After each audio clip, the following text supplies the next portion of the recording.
Hello, everybody. It is the Robcast Prevenge of the Nerd podcast with your host, Rob Suchetto. Hi, everybody. It's me, the lowest tech podcast on the internet. Yes, I have title cards that I hold up. There's no editing or anything. Not yet, but maybe in the future I'll get more technically advanced. But this is a different type of podcast. This is what I'm calling an art blast, which is just a little. It's going to be sort of a little short informational thing about art. I've been an artist, obviously, for many years, and I've learned a couple things that I'd love to impart onto you. Anyone who's starting out, as being an artist. Wants to sort of learn how to draw, learn methods and techniques and things of that nature. So this is going to be a little bit different because it's not really a technique thing.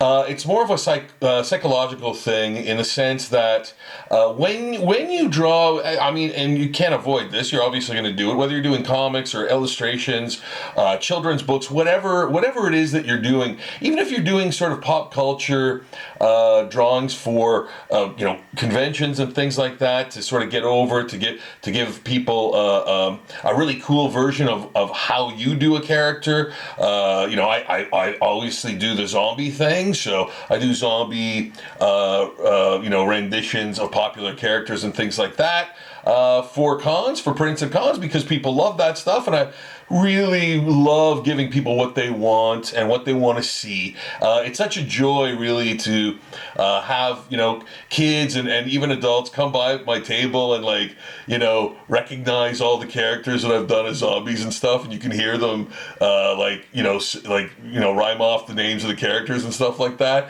And it's like, I've done my job. Like I've really. If they're recognizing the character after it's being zombified, I feel like I've really done my job, and I feel really good about that, and people dig that. So without further ado, the psychology behind drawing characters, and this is just, I'm just going to come out and say it. Give every character that you draw, no matter how seemingly meaningless that character might be as a background character or whatever, give every character that you draw some sort of backstory.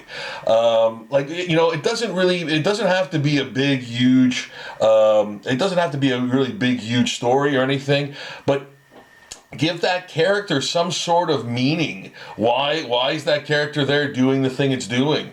What's its background? If you're drawing say you're drawing a battle scene and you've got like Conan, drawing a sword or slashing away, and you've got all these monsters or other warriors or whatever surrounding him, about to they're all attacking him and stuff. Give all those peripheral characters a backstory in your mind, some sort of thing, where did that character come from? Why do they want to kill Conan? Are they being manipulated by some force? Are they just opposing warriors? It'll really help you to flesh those characters out and draw them a lot better. I know that seems weird. It might seem like a strange sort of idea, and it might kind of seem almost like, oh, what's the point? But it honestly works. It really does. And once you start to sort of get into the groove of doing that, you'll find that it makes a huge difference in just the details and the facial expressions and things like giving a character some kind of weird facial hair or whatever that is, whatever that character is at that time, however you would imagine that backstory or how that character got there, it really is important. And I haven't really heard a lot of other artists say that. So that's why I'm imparting that information to you now, and I think it's very important.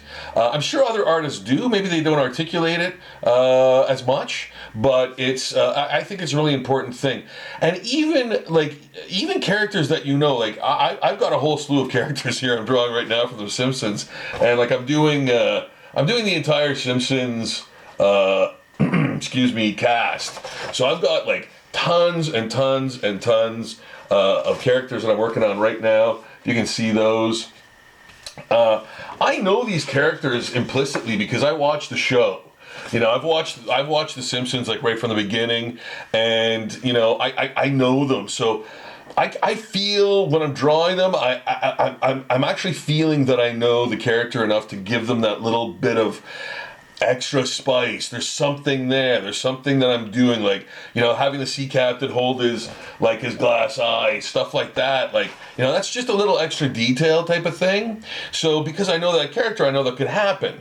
So for example, too, when I was doing I did the entire first gen Pokemon characters, and I'm doing them, and I'm like, I felt that I wasn't able to capture them properly or enough because I didn't know anything about them. It was just sort of this crazy project that I wanted to do. And, as I was doing them, I thought, I need to know more about these characters. So I basically went to their wiki page and found out what they were all about. And I was like, wow, there's so much more to these characters.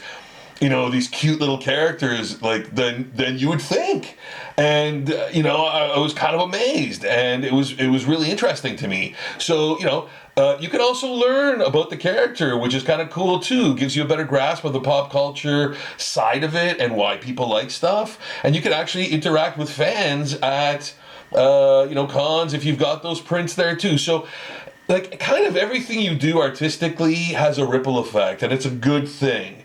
And I always try to start with giving those characters, that backstory or having that extra knowledge of why that character exists. So anyway, I hope this was helpful to you guys. If you like this video, please hit the thumbs up. Please subscribe to my channel because there'll be tons more information and cool, fun stuff that I've got to impart to you guys. About my many years of being an artist guy and being an artist of all kinds too, like doing comics, doing books, all kinds of things. So I hope my information is really helpful to you guys, especially if you're a budding artist and you need some pointers and stuff like that. I think doing these podcasts and giving that information is very valuable. It's a valuable thing. So I hope you guys dig it. I hope you give this a thumbs up. Tell your friends that are artists to check me out too. I've got so much more stuff coming up. I've got so much stuff in the can waiting to come out in future podcast episodes. So yes, please subscribe, like, and check out my Patreon page too. I'm going to put that information in the bottom, section there of information, and you can check out my Patreon page too. Why? Because I add new zombie drawing content on every single day. It's crazy, but I do it. So I've been doing it for like 12 years. So there's tons of stuff there to look at. Anyway, I'm going to sign off. I will see you guys again soon. I hope you enjoyed this video, and I can't wait to see you guys again. All right, take care. I'm hitting the button.